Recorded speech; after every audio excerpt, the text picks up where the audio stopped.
வர வர வேலைக்கு வர வெறுப்பா இருக்குடா. கூட ஏதாவது பொண்ணு வேலை செஞ்சா கூட பரவாயில்ல, கொஞ்சம் போர் அடிக்காம இருக்கும். ஆமாண்டா, ஏதாவது ஜாலியாக பேசிக்கிட்டு அவங்க மொக்க போட்டு கலாச்சிட்டு இருந்திருக்கலாம். அண்ணே, நீங்கள் அக்கௌண்ட்ஸ் பார்க்குறீங்களே, அந்த வேலைக்கு ஆள் தேவைப்பட்டா சொல்லுங்கண்ணே. தங்கச்சி வீட்டில் சும்மா தான் இருக்கா. ஏற்கனவே உன் தங்கச்சி எடிட்டர் ஆஃபீஸில் வேலை செய்கிறான்னு சொல்லியிருந்தேன். அந்த கம்பெனியோட ஓனர் அவர்கிட்ட தப்பாக பேசி தப்பாக பழகினாராம். அதான் அவள் பிடிக்கலன்ட்டு வேலையை விட்டு நிற்க போகிறேன்னு சொல்லிட்டு இருக்கா. நாளையிலேருந்து வேலைக்கு வர சொல்லு. ஆனால் ஒரு கண்டிஷன்.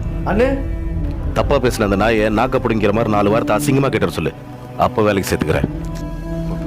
அவங்களோட தைரியம் என்ன தெரியுமா? பொண்ணுங்க எதிர்த்து பேச மாட்டாங்க, அழுதுட்டு அமைதியாக போயிடுவாங்க அப்படிங்கிறது தான். நம்ம பொண்ணுங்க எதிர்த்து பேச ஆரம்பிச்சாங்கன்னு வை, அவனுக்கு நடுங்கி போயிடுவானுங்க. அதுக்கப்புறம் அந்த நாய் கடைசி அப்படி பேசினது உன் தங்கச்சி கிட்டே மட்டும்தான் இருக்கும். வேற எந்த பொண்ணுகிட்ட பேசுறதா இருந்தாலும் பயப்படுவானுங்க. நீ போய் உன் தங்கச்சிக்கு தைரியம் கொடு. உனக்கு சப்போர்ட்டா நான் இருக்கேன். சரிண்ணே.